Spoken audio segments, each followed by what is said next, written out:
minute. Oh, listen, that's no problem. I had sent the email. Yeah, I It's like, appreciate it. okay. Y'all all right? Yeah, I'm good. I'm really excited about that. I really am excited about this. Hold on one second. I'm recording on my end myself, and I'm gonna do a live stream on empowering single moms. Okay. Just for that. Now, what's the name of your radio dial? What's the The room. name of it? Philly Hot Radio. Philly who? Philly Hot Radio. That's the Oh, dial. Philly Pop Radio. Yeah, but my show is called the Roman Stroll to Experience Radio Show.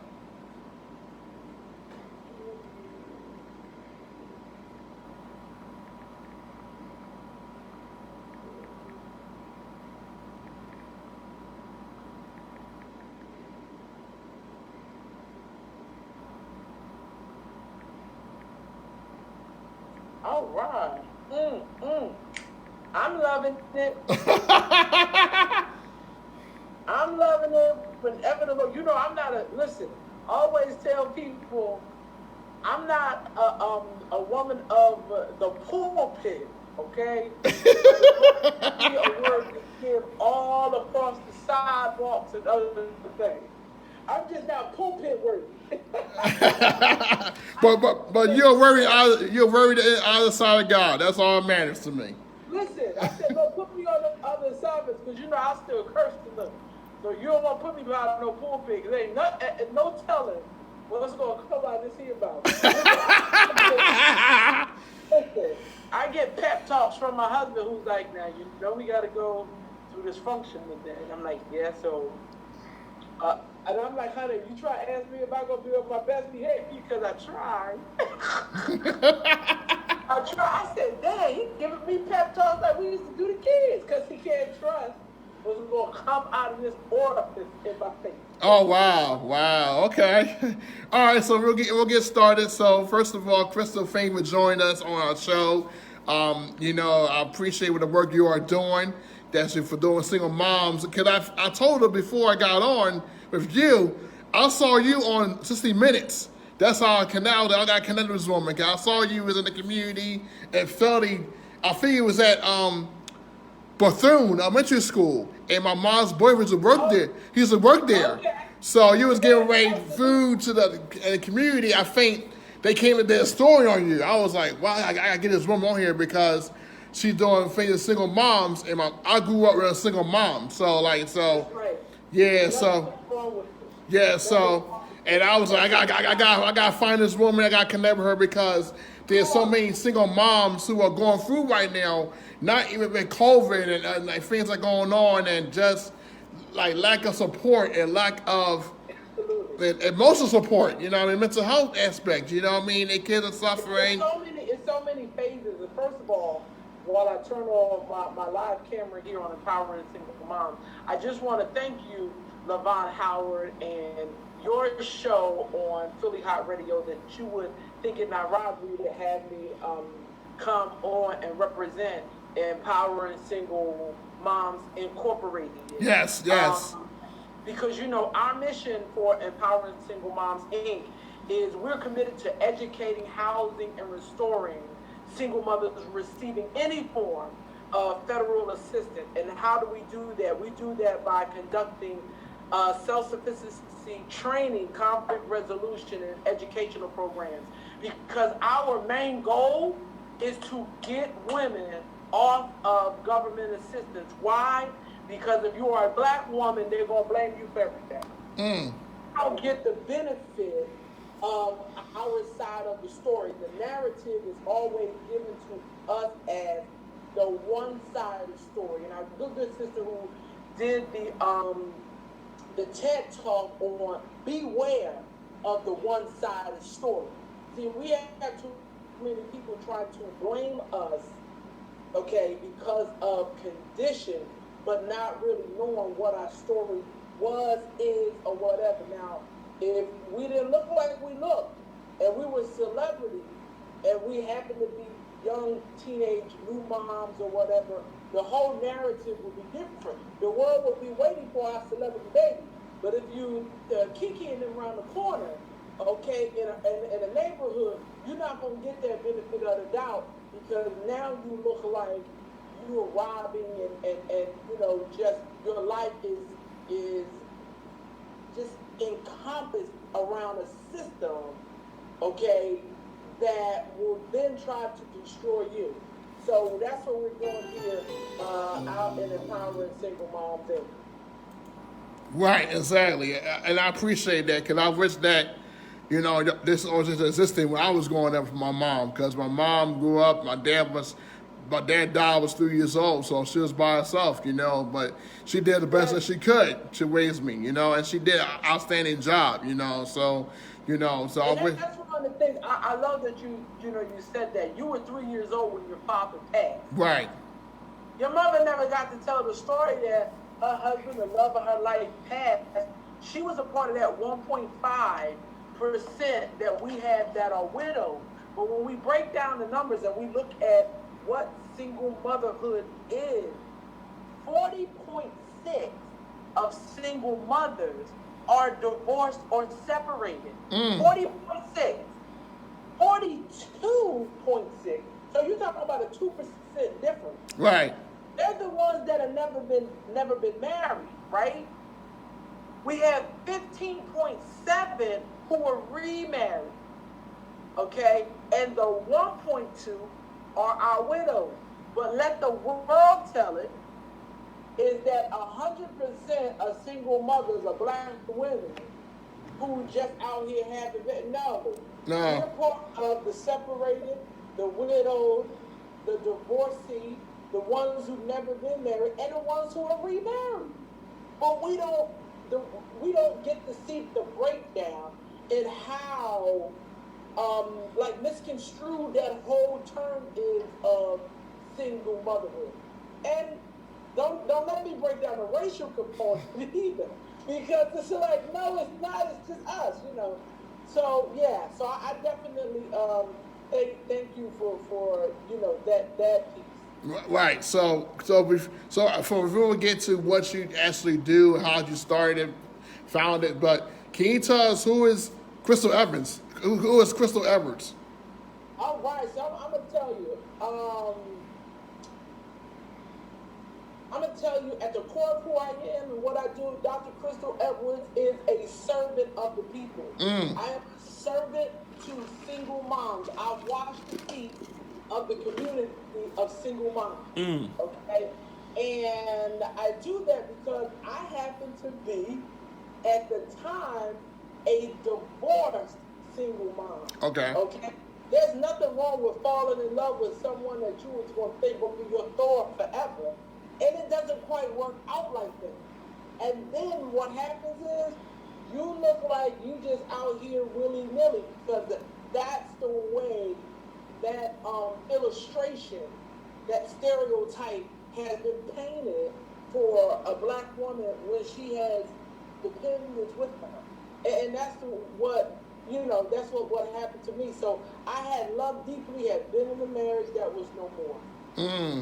And when I really looked up, I had 4 children with a 3-piece. Like, I was just like, oh, because if you don't work on yourself and heal yourself, right, you replicate other mistakes. Right. And so I had to get all the Crystal together.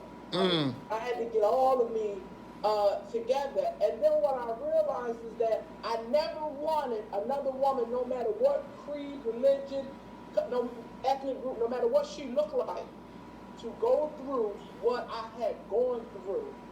Okay? So a way for me to start healing myself was to create Empowering Single Moms, to help other women. Right. What role brought them to be a single mom, to be off of, freed of any type of public assistance, and be able to live a life where she is free to flourish without somebody saying, okay, I need to see what your income is, and 30% of your income is what you're going to pay for rent. And, you need to come down here and get this access card, and so you done had another baby. Okay, so, listen, no, We are powerful and strong, and guess what? Sometimes it's okay for us to be vulnerable and cry. Right, And it is. It is. other emotions that we feel on being human. Period. Right. And we can do all of those without falling into the trap of you're gonna be on public assistance for the rest of your life. No, sweetie. Let's not do that. Okay, and let's begin to do these trainings and have these conversations around how you're going to remove yourself on that. And if I could just give every single mother just a little bit of that excitement of what it feels like to be free from all types of government assistance, more and more of our single moms will be empowered to do so. And that's what we're trying to help them with. So when you was going through having kids and being a single mom at the time, you knew you was going to start as an organization for single moms. I know there was some hesitation from doing that.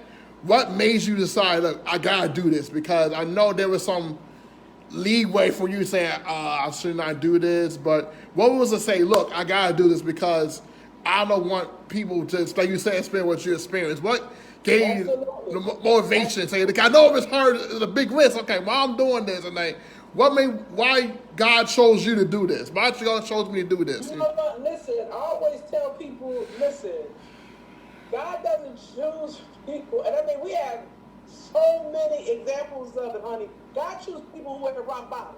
Okay? And I kept hearing what he needed me to do, and I was like, Lord, I know you ain't called me to help no other woman, because I'm still, I wasn't married at all. I had not gotten into a second marriage or anything like that.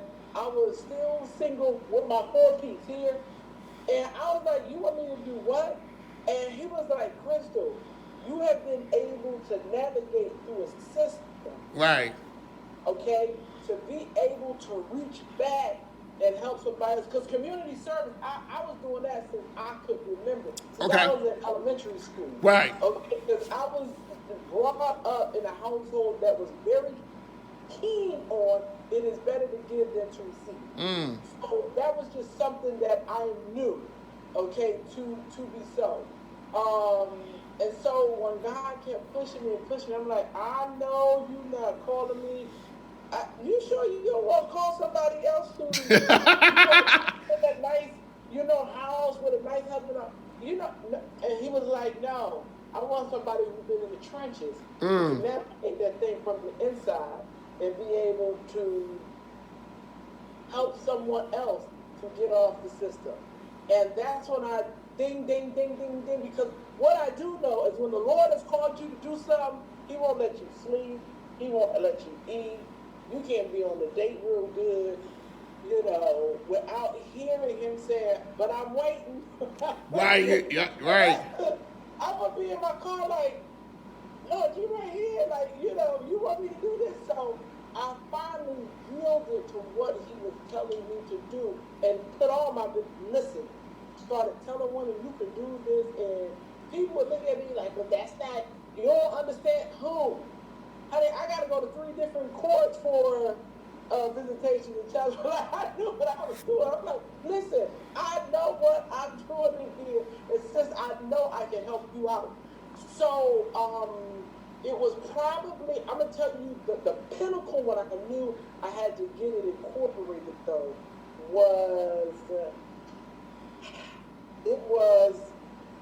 I was in, I had a voucher, a housing voucher. Okay. So that lets you go and, basically live in any area that you want to, where there is a homeowner or something that's willing to allow you to rent their property.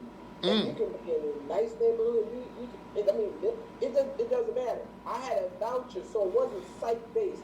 Site-based is what we see when we're dealing with you live in these homes, you live in these projects. That's when we term them and things of that nature. So I was able to live amongst a neighborhood and things like that, right? So I did a self-sufficiency class Now, although I knew some of the stuff that had already been going on within public assistance, the self-sufficiency, if you took this class for 12 months, it will turn your voucher into a mortgage. Okay? But you had to take this class. I'm going to tell you, I took it with Bank of America. It was once a week on Thursdays. And I took this class for a year. And every month we would check off, like, you know, I know how to do this. I know how to do that. This is what my budget looks like. Here are my tax returns here. And it was setting you up to own your first home, right? So going through that process, and on December 22nd, with my 4 children being able to go and settle on my first home. And my oldest was in high school. My daughter was in middle school. My middle boy was in like 4th grade, and the baby was in pre-K. Right. Now, they didn't get anything for that Christmas but that boat on the front of their door that I had purchased, this 4-bedroom, 2-bath home with a basement, a backyard, attached garage, and I was just like, it was so overwhelming to know that this was something that I worked so hard for. And it was just amazing, and that's when I knew that if I had broke that glass ceiling, that it was another single mom family who could do the same thing. And this is what saddened me. The Department of, they call it the Community Service Department. Those were the ones that, you know, dealt with public housing and vouchers and things like that. Right. What really had gotten to me is when I went to sign the final grant, because I had gotten like a $7,000 grant for closing costs. But every year they would give a part of the grant. And in this kind of derogatory term, the gentleman who was in that, who was the head of it or whatever, was like, we've offered this program for 10 years. 10 years. He said, do you know how many single mothers have taken advantage of this program? And I'm thinking, and he said, I want to tell you, this state, we had something like 18,000 people who were on public housing or had a voucher. And I'm like, 18,000? I'm like, well, geez, yeah, like 1,000 people already? He said, you are the second person in the state to turn over their housing voucher into a mortgage. And I was like, what? He said, you and someone else, and that person did it like 3 years ago. He said, people won't be a part of this program because they don't want to let the voucher go. And in my mind, right then and there, I said, it's up here. Our single moms don't feel empowered enough to be able to step that, just take that first step. Okay? What they say, the first step leads to the journey of 1,000 miles. Right. Since then, I never looked back. And let me tell you, 6 months after I turned that voucher in for that mortgage to Bank of America, I got laid off for the summer, but picked right back up. And thank God for workers' comp, because I never, ever was late on my mortgage, not one time. Never. You know, and that's been about 14 years ago. So people will look at me and think that I haven't had myself together. No, 14 years ago I was in a struggle. And it might have been more like 13 years. But for the grace of God and obedience, and knowing that I had to break out of that. I had to break out of that. Even though my only one thing that I was getting was public housing or a housing voucher, it was still coming at taxpayers' expenses. It was not meant for me to live on it forever. Right. And I had to get off so the next sister who really needed it, because she was in the trenches, needed to get on. And so I couldn't hold space just because I was too comfortable or scared to move. Because comfort is the enemy of achievement. Mm. And so that's one of the things that, really got me. And from then on, the next couple months is when I established Empowering Single Moms Inc. as a 501c3 program. Wonderful, wonderful. So, and I'll see your bio that you are a school principal. So how do you? Honey, that's in my daytime life, honey. Principal Edwards is what they call me in the school. So how do you manage being a principal and empowering single moms at the same time? How do you manage that? How do you because I know it's a lot because you deal with youth and parents, but single moms deal with single moms and children. So like how do you? Yes, let me tell you something. When you have an assignment, right, where you're supposed to be. Okay? So in my school, when it comes to the single moms there, I'm able to have a different conversation. Right. I'm able to really hone in and pull them in to look at where your baby is, what the assessments are saying. What you need to make sure your baby's in this class. I'm able to do work in my building because I used to be in a place where those moms were or are now, and I'm able to work differently. To be able to change lives behind the scenes. Okay, and that's something that, I couldn't have planned it any better. Let me tell you something. When I was in high school, I thought I was going to be Oprah. Because Oprah ain't had no kids. So I was listening like on TV in my native PG DC area. I was able to do other things. If you would have told me then that I was going to be doing this and that, this would have been my path, I'd have been like, because I'm going to be Oprah. Well, Oprah had a message, and God gave me one. It's just in a different form. I just don't meet people at Harpo Studios. True. Right. Oh, yeah. So, yes. So what do you see for yourself? What do you see for the next 6 months to a year with empowering single moms? Ooh, so in the next 6 months to a year, what do I see in Empowering Single Moms? I see Empowering Single Moms actually having its first convention of single moms. And I definitely see Empowering Single Moms being able to have a brick and mortar themselves. Within the first couple of years, Empowering Single Moms had grown sufficiently out of my little home office that I had on the porch. We had just grown sufficiently because there are a lot of single moms though. Yeah. And guess what? When you get to a single mom, when you assist her, her children are future generations. So this work is generational work. Just like people say, oh, they got a generational person. Don't mess me with that. This is generational work. Yes, it is. And people don't understand that. They don't, because you know what? What I was thinking was, I was told earlier I got hired to work at a site at a school in Philly. So I kind of saw the convention thing, like a conference for single moms, but like a branch of your organization be in my school.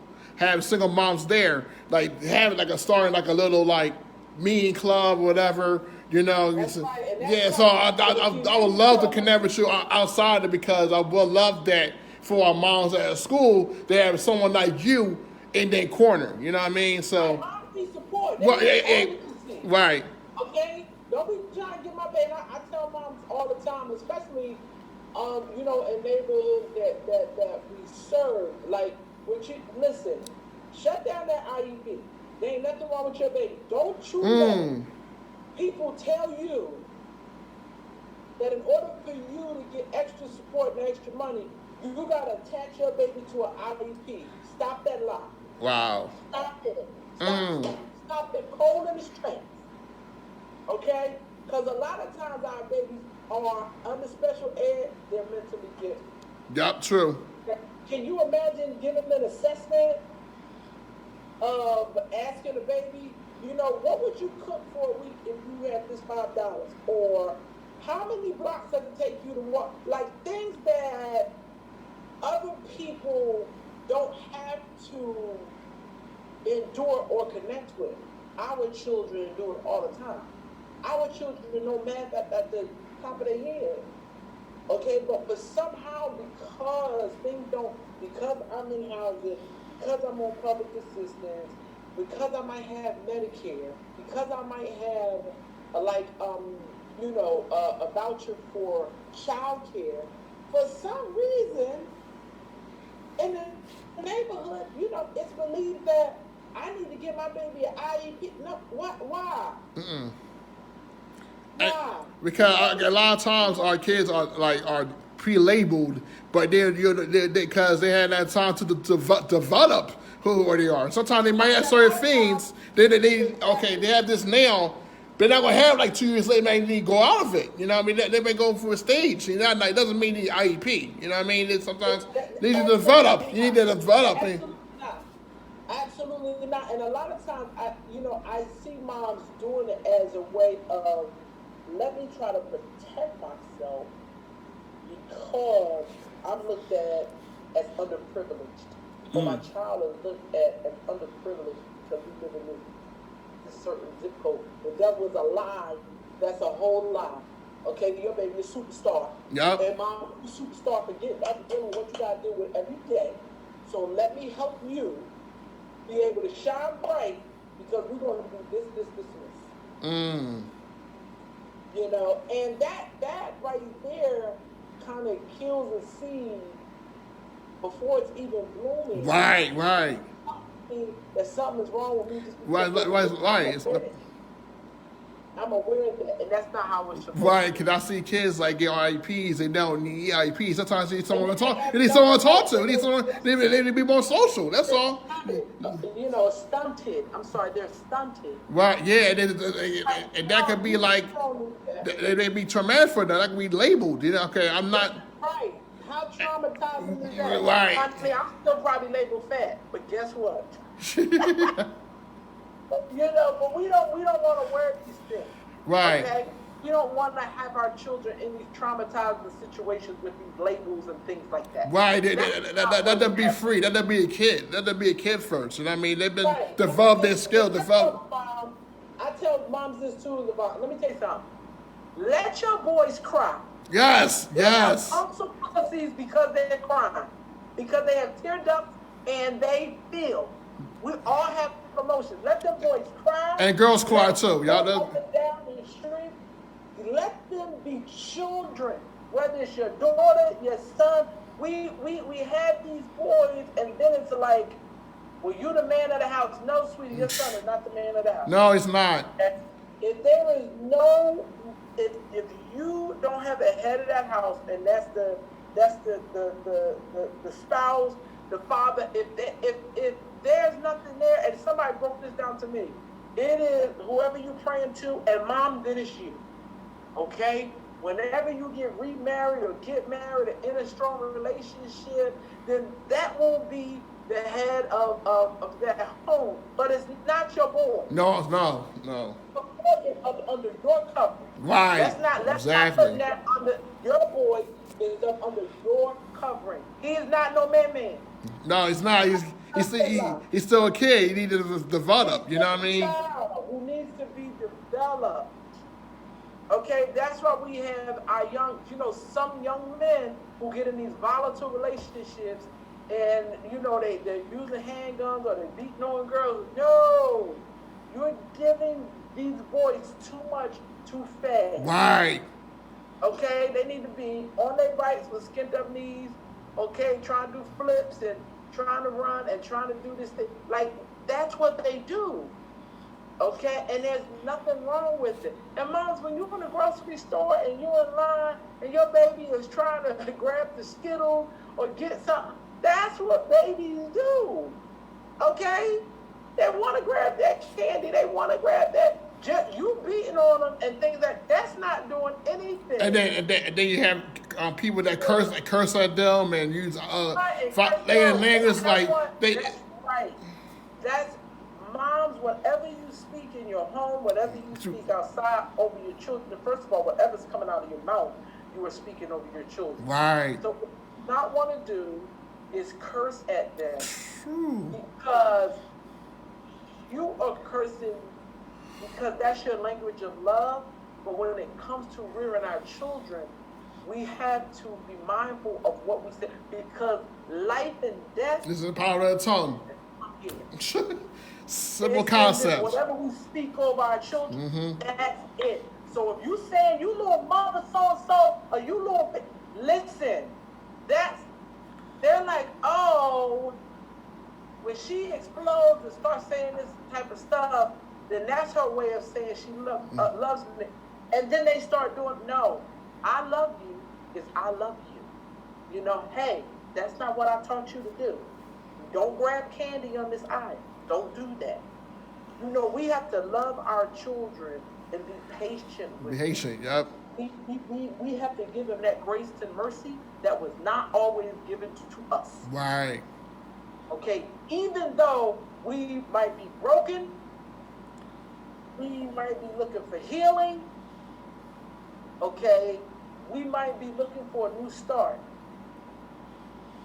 Even though all those things might be going on. Honey, broken crayons still color. That's true. That's so true. Healing yourself, you just got to be an active participant because it's going to come. Right. Okay? And being emotional, that's why you got this thing called the heart, and that's why you got these eyes that shed tears. It's okay to do all of those things. I can't even tell you as a single mom the amount of nights that I cry myself to sleep. Like, Lord, you can take me in the middle of the night. Like, Lord, how is this going to work itself out? The guilt, the shame, the ugliness, the emotions, and the words that I wore on the outside, okay, because of how I was feeling in the inside.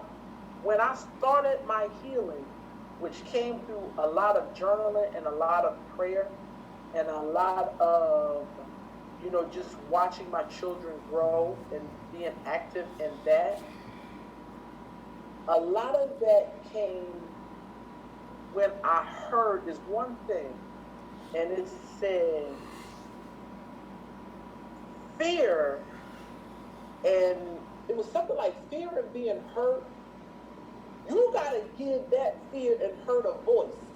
Right. You gotta speak to that thing. Okay? You can't give it a place to stand. You gotta give it a voice. That's right. You can't let it live in here off of you. Because then you will continue to corrode and be no good for nobody. And then you're raising bitter children because you're bitter and you're not able to compartmentalize or be vulnerable or be open to, I was hurt and this is what this person did. And moms, another thing I would tell single mom, honey, closure, stop falling for that. You don't need to find healing in the same person that broke you. I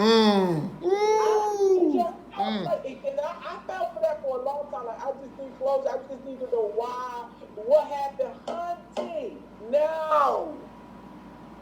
I didn't need any closure from the same relationship or the same entity or the same environment. And sometimes it's an environment when people they want you to grow, so they just try to keep you in that neighborhood.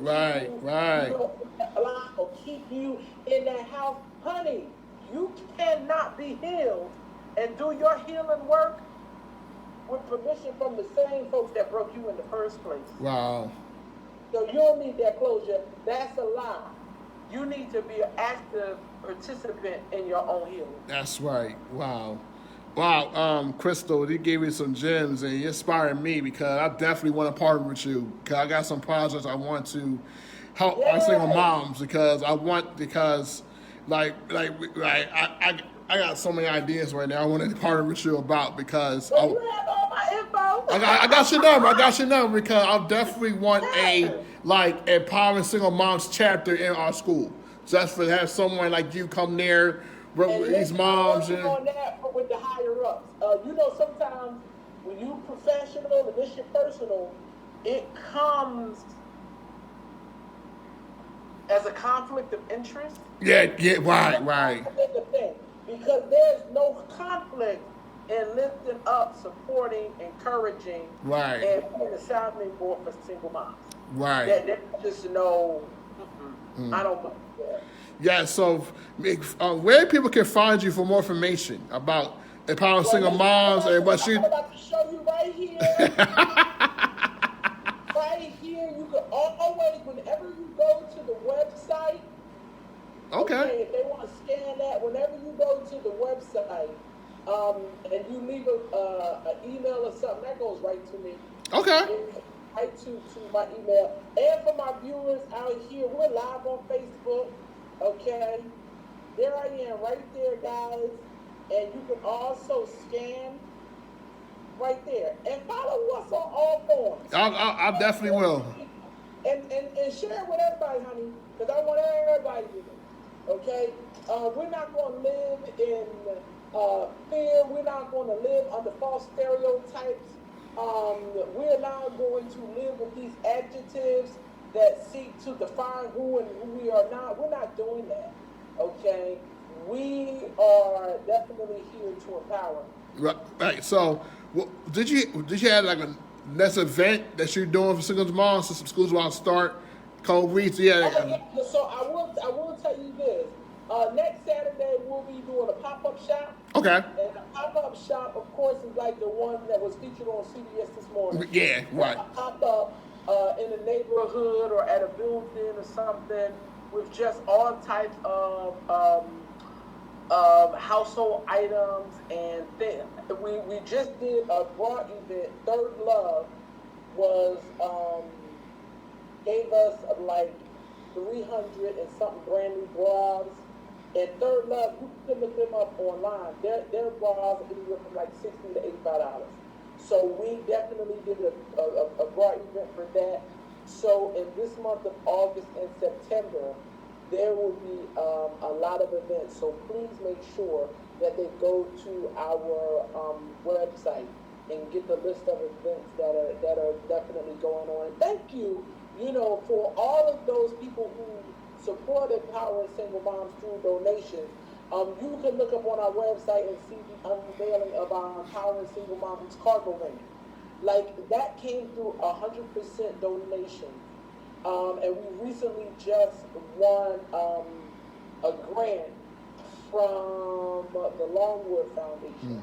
So we're just so thankful for the power that be to recognize the work that we are doing out in the community. Wow. So, and I see, Bar, you're an author too, because I do Authors Cafe. So I would love you to be speaking about your book. So our next one is actually September 18th. So I'll talk to you offline about that. Talk to me offline about that because my one book that I wrote is actually the book that we use in our training for empowering single moms when we take in a cohort of women and start that 3-year journey with them, because that's one of the major things that we do.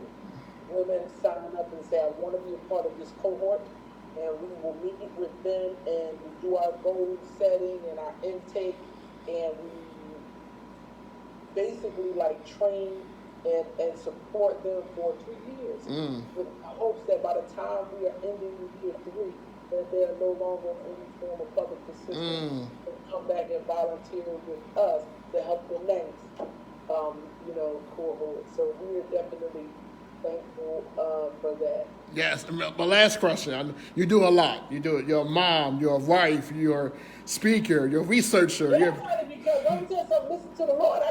Listen.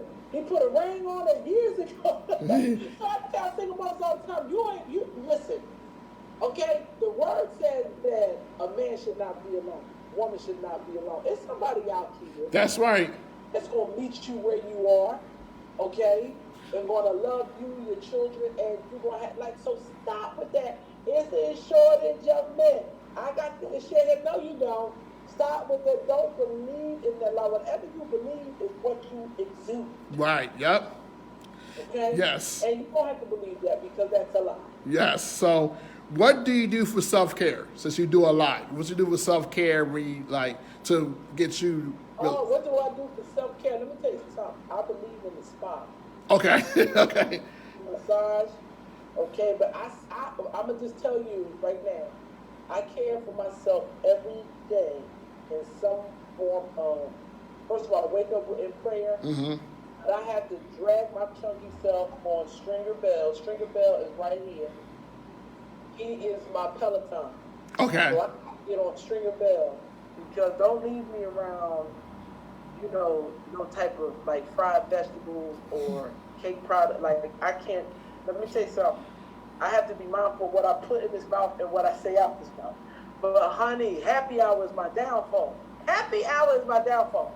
That's my self-care that I treat myself to probably once a month.